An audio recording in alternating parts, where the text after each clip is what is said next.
Hello! In this video I will show you how to install Firefox browser on Lenovo Tab P12.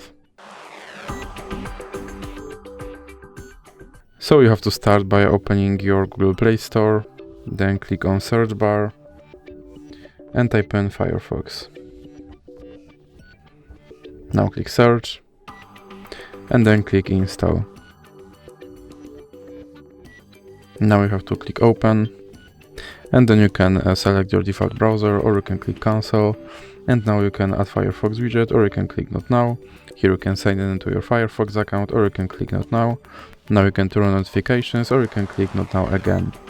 And as you can see, my Firefox browser is now installed and is ready to use. So that's it for this video.